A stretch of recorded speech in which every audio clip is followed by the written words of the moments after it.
Bienvenidos a Lo Simple No Vale. Hoy tengo el placer de contar con Pablo Díez, corresponsal de ABC en Asia. ¿Qué tal estás?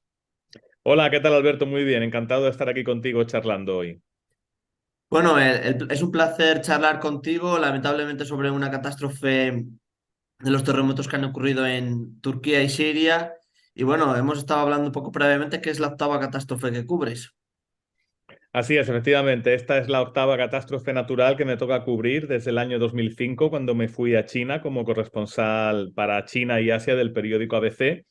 Y desde entonces, desde el primer terremoto que me tocó, que fue en el año 2006 en Java, en Indonesia, pues luego he cubierto con este otros cuatro terremotos más, como el que hubo en Sichuan, en la provincia china de Sichuan, en el año 2008, otro que hubo en Nepal en el año 2005, y además de esto, pues también he cubierto ciclones como uno que hubo en Birmania en el año 2008, un tifón en Filipinas en el año 2013.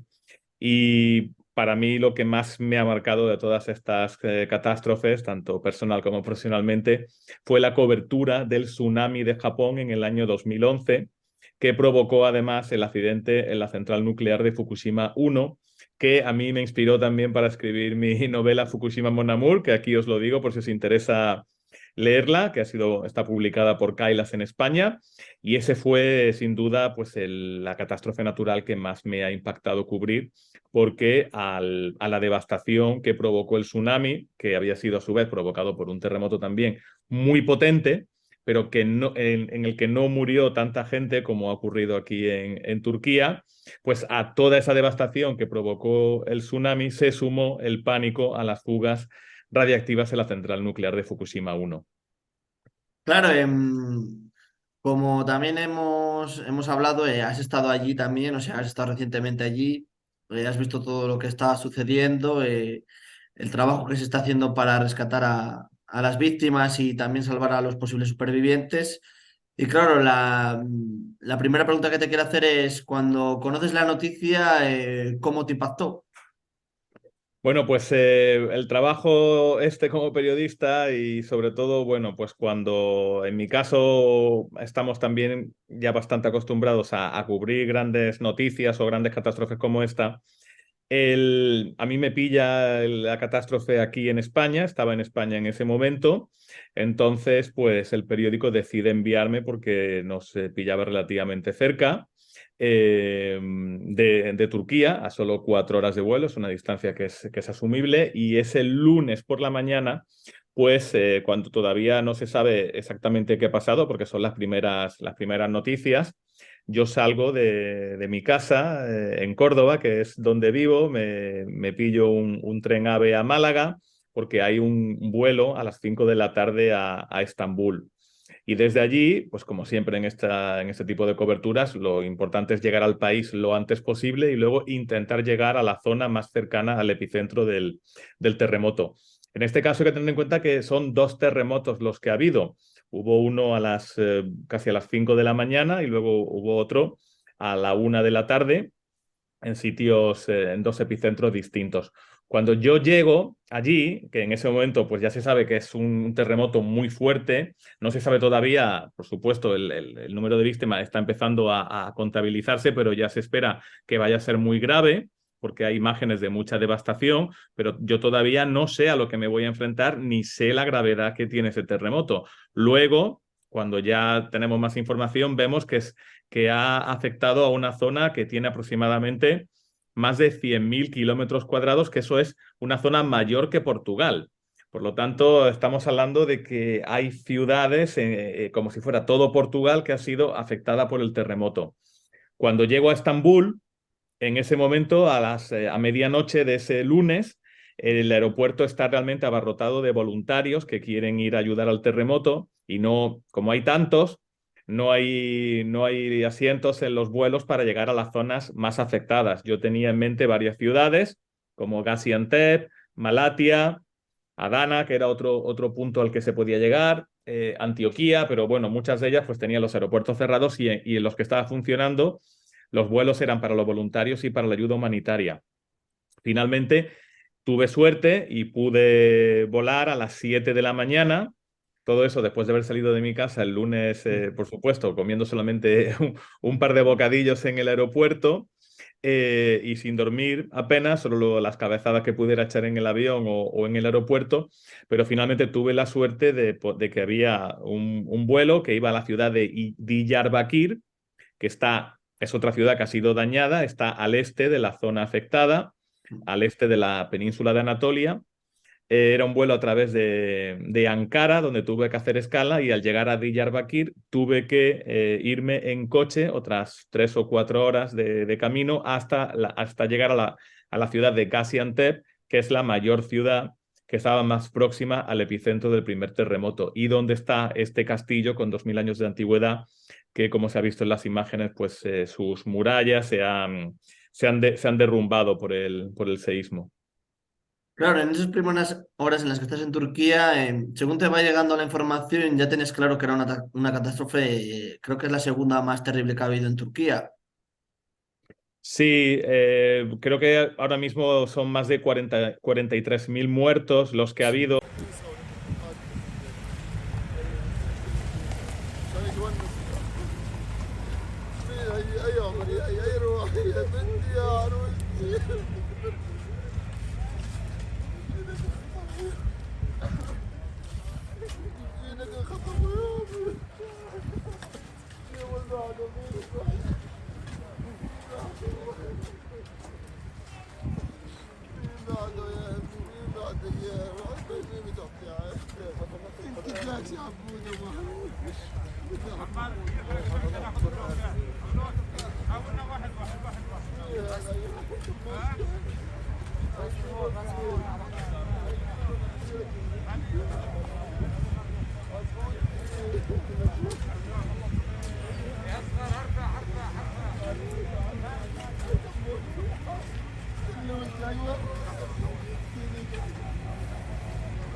En ese momento realmente las cifras, creo que el primer día no habían llegado ni siquiera a las 6.000 o estaban por supuesto por debajo de 10.000, que ya es una catástrofe bastante grande. En este caso, creo que es el segundo en el último siglo, después del que hubo en Sí. el año 1939. Luego, estando allí en Gaziantep, me encontré con un historiador que me estuvo contando que este terremoto era muy parecido a otro que había habido hace justo 200 años, en 1822 o 23, y que también afectó a la misma zona y también fue realmente devastador. Con respecto a la siniestralidad de las catástrofes, pues claro, esta, por ejemplo, ya es el doble de muertos de los que hubo en el tsunami de Japón en 2011, por ejemplo. Aquí me gustaría comentar que realmente en el tsunami de Japón los fallecidos, las víctimas no fueron por el terremoto, que fue incluso más potente que este que ha devastado a Turquía. Las víctimas fueron por el tsunami, porque Japón es un país que, a diferencia de Turquía, está muy bien preparado en sus edificios, en su construcción, para resistir terremotos tan potentes. Algo que en Turquía es obligatorio desde aquel terremoto que hubo en el año 1999, que murieron aproximadamente pues, unas 18.000 personas y que afectó a Estambul. Desde entonces ha habido unas normas, hay regulaciones para garantizar la seguridad de los edificios en la construcción. Pero por culpa de la corrupción que hay en Turquía, pues los inspectores, cuando tienen que hacer inspecciones de los edificios, a cambio de un pequeño soborno, hacen la vista gorda y se construye, por desgracia, sin las pertinentes medidas de seguridad, como se ha podido ver en todas estas construcciones que se han venido abajo en la zona afectada por el terremoto de Turquía. Claro, también se ha hablado mucho de las réplicas, fuertísimas réplicas, o sea, 1000 réplicas ha habido o más, o sea, que ha sido una pasada también. Sí, de hecho yo nada más llegar a la ciudad de Gaziantep, que llegué aproximadamente a las 5 de la tarde y bueno, pues nada más llegar allí, lo que solemos hacer en este tipo de casos es antes incluso de buscar un hotel o de buscar un sitio donde comer o algo, lo que hacemos es ir a intentar entrevistar a algunas personas y ver la zona que estaba más dañada. Gaziantep, tengo que decir que aunque está a unos 30 kilómetros del epicentro, la ciudad ha resistido bastante bien. Hay algunos barrios donde se han desplomado edificios, pero no ha sufrido la devastación que han sufrido otras ciudades, como por ejemplo Antioquía, que sí que está mucho más arrasada por el terremoto. Pues en esta ciudad de Gaziantep, nada más llegar, cuando estaba entrevistando a unas personas que precisamente estaban durmiendo, viviendo en una furgoneta, en una Ostras. calle, porque tenían miedo de volver a sus casas, pues ahí sentimos una réplica muy fuerte, que de hecho la tenemos en uno de los vídeos que acompañan a los reportajes que hemos publicado estos días en ABC, concretamente al primero, que se titula precisamente Miedo y réplicas en el epicentro de Gaziantep.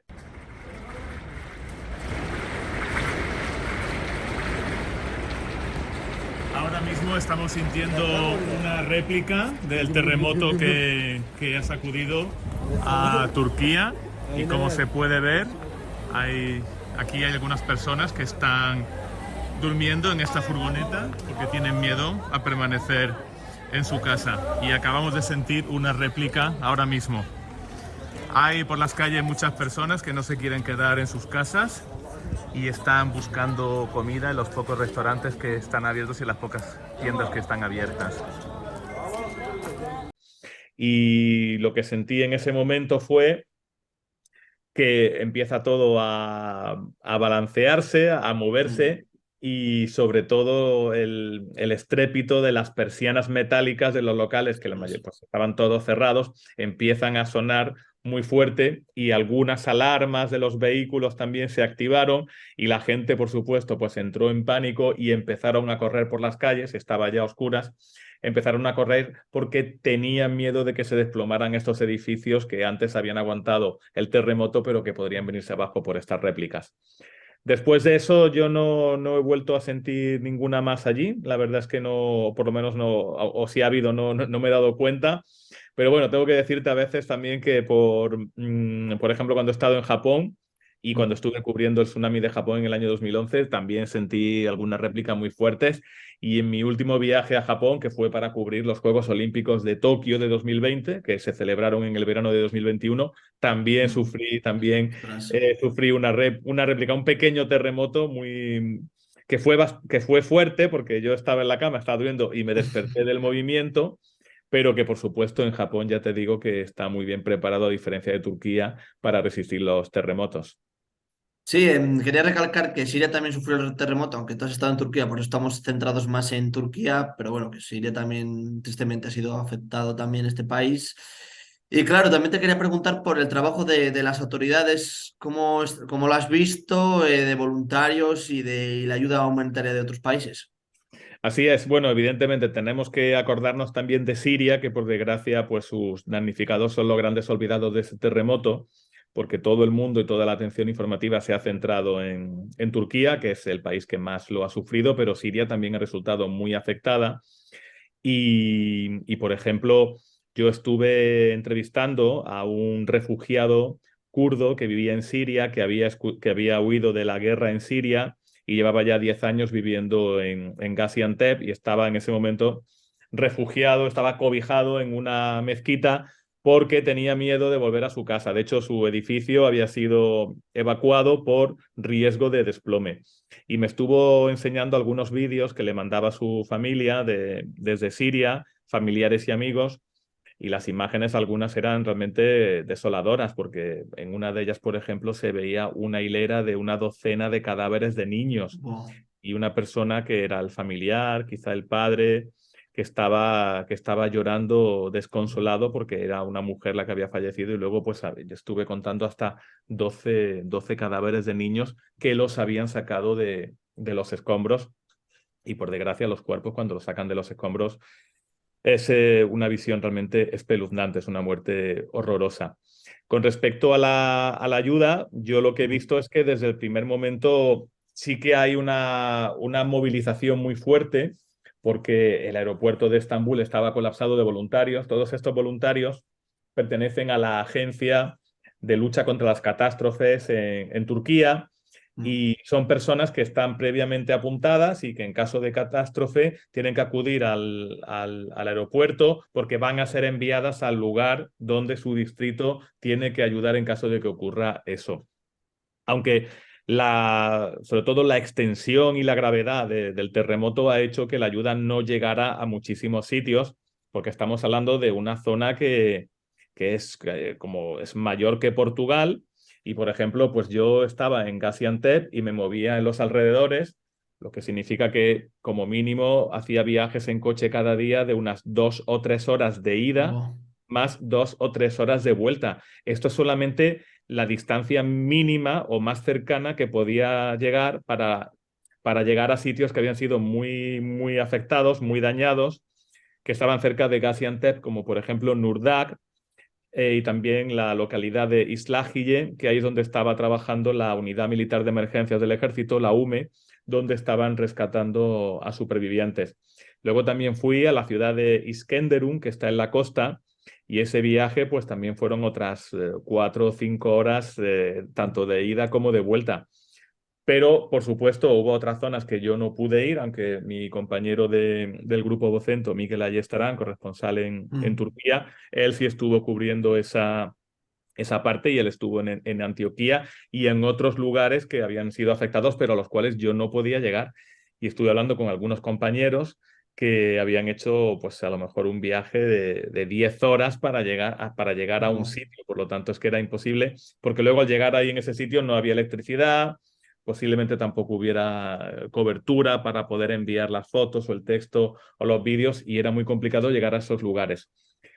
Pero también es cierto que muchas veces las carreteras estaban totalmente atestadas de convoyes de la ayuda humanitaria que estaban llegando, porque la solidaridad turca se volcó con los damnificados, y creo que el resto de la comunidad internacional también.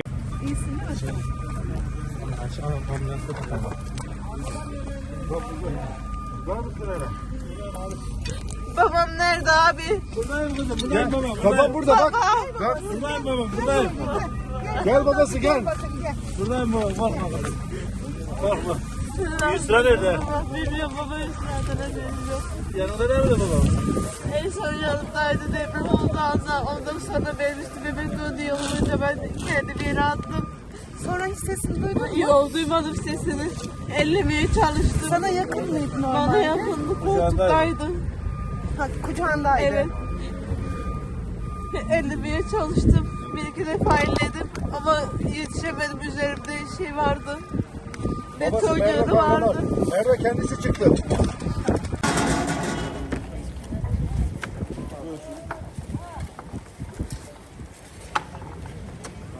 Al kardeşim. Allah. Buyur baba.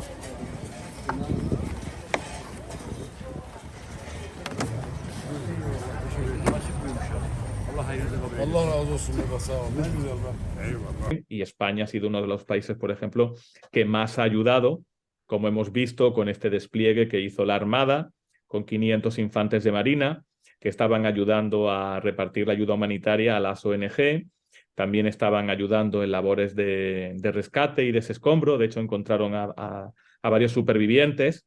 Y la Unidad Militar de Emergencias, pues también. Y luego un hospital de campaña de la Agencia Española de Cooperación Internacional para el Desarrollo, la ECID, que empezó a funcionar el lunes de esta semana que termina, y ya han atendido a más de 1.000 personas. Por lo tanto, ha habido un gran despliegue, pero por supuesto no es suficiente, porque la zona afectada es enorme y son decenas de miles los damnificados que se han quedado sin hogar, además de los propios fallecidos.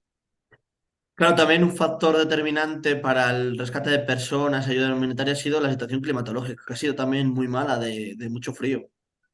Sí, hacía mucho frío, aunque lo cierto es Mm, que al segundo o tercer día, pues la verdad es que o a lo mejor es porque yo ya me había acostumbrado al frío que hacía, mm, la situación estaba mejor. pero sí creo que fue peor, que estaba nevando cuando ocurrió el terremoto ese lunes, Mm. 6 de febrero, creo recordar que Sí, fue el 6 de la fecha, febrero, sí. 6 de febrero.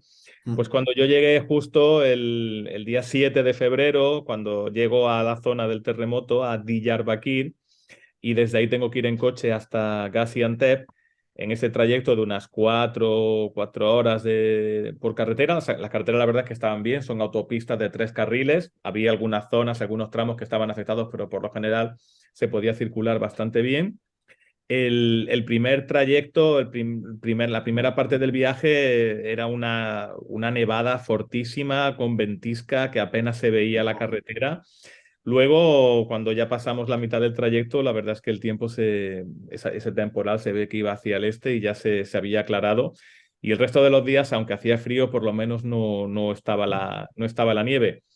Por otra parte, en este tipo de cosas, pues tampoco sabe realmente qué es lo mejor, Claro. porque si hace mucho calor va a ser peor por desgracia, para los cadáveres que han quedado atrapados que han quedado sepultados bajo los escombros, porque corren más riesgo de putrefacción y de que pueda haber epidemias que si hace frío. Pero para las personas que están allí a la intemperie, estaba todo el mundo pues esperando a que sacaran o a que rescataran con vida a sus seres queridos bajo los escombros o a que sacaran los cadáveres y estaba todo el mundo calentándose con hogueras alrededor de las montañas de cascotes que había, a los que habían sido reducidos los edificios. Ben size konu başlayacağım şimdi abi.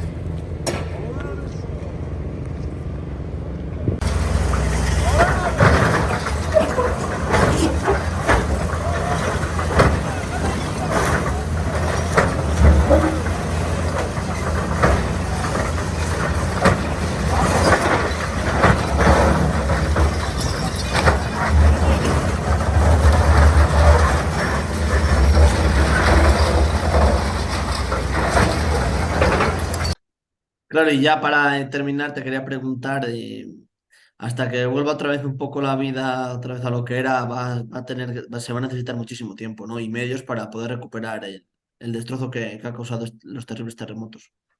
Sí, porque por desgracia, pues estamos hablando de un país que, aunque no es un país, es un país que no está tan desarrollado como otros lugares de Europa. Afortunadamente cuenta con mejor situación también que otros vecinos de su entorno, por lo tanto, yo creo que va a haber un esfuerzo importante por la reconstrucción. Eh, no hay que olvidar tampoco que en mayo hay elecciones que había adelantado el presidente Erdogan, que este terremoto, la corrupción que ha destapado en el sector inmobiliario por estos sobornos y esta construcción sin medidas de seguridad le puede pasar factura, pero yo creo que, por supuesto, el gobierno turco va a hacer todo lo posible para que la reconstrucción sea lo más rápido posible. Y, de hecho, uno de los ejemplos es estas inversiones y este boom económico que ha habido en Turquía en los últimos años, aunque ahora están teniendo muchos problemas con la inflación, por ejemplo, pero ha habido un cambio radical en las infraestructuras, por eso estas autopistas y estos aeropuertos, e imagino que van a gastar también bastante dinero en esta reconstrucción. Lo importante, sobre todo, es que se aprenda la lección, porque en Sí, el año 99 hubo un terremoto y a partir de ahí se impusieron unas normas de seguridad que luego no se han cumplido por esta corrupción. corrupción que hay, y lo importante es que Turquía aprenda la lección, que las autoridades aprendan la lección, los promotores inmobiliarios, los constructores, y que se construya con mayor seguridad dentro de las posibilidades que tiene este país, que es un país que está bastante más avanzado que el resto de sus vecinos. Y creo que, por desgracia, pues le toca otra vez empezar su futuro desde los Sí. escombros que ha dejado un nuevo terremoto. Eso es, Pablo, pues no sé si quieres añadir alguna cosa más, si no, muchas gracias por compartir tu tiempo conmigo y contarme todo lo que has vivido en primera persona que has estado allí. Bueno, yo animo a todas las personas que estén viendo tu canal y a todas las personas que estén interesadas a que sigan informándose y, si pueden, por supuesto, pues que ayuden a los damnificados, porque en mi caso, por ejemplo, que yo soy periodista, pues estamos a veces muy acostumbrados a ir a una catástrofe, estar una semana y luego vamos y ya se olvida el foco de atención sobre eso. No podemos, por supuesto, yo no podría seguir allí todo el tiempo porque hay otras noticias que cubrir y tenemos otra persona del Grupo Vocento que de hecho es el corresponsal que está allí en Turquía. Pero, por ejemplo, pues sí tengo que decir que seguimos sacando información y que este domingo publicamos un reportaje sobre el daño al patrimonio histórico que ha sufrido tanto Siria como Turquía, porque son países con un riquísimo patrimonio y muchísimos monumentos han quedado destruidos. Por lo tanto, creo que ahora que se apagan los focos sobre la catástrofe, es momento de que sigamos acordándonos sobre todo de las personas que están detrás, que siguen sufriendo y que necesitan nuestra ayuda. Eso corroboro todo lo que has dicho. Así que, Pablo, pues muchísimas gracias, un abrazo y espero volverte a ver otra vez y a ver si podemos hablar de algo positivo. Por supuesto, esperemos que sí, que la próxima vez pues no sea de ninguna otra catástrofe, sino que sea alguna buena noticia. Eso es. Pues muchas gracias y un abrazo. Gracias a ti. Hasta la próxima. Adiós.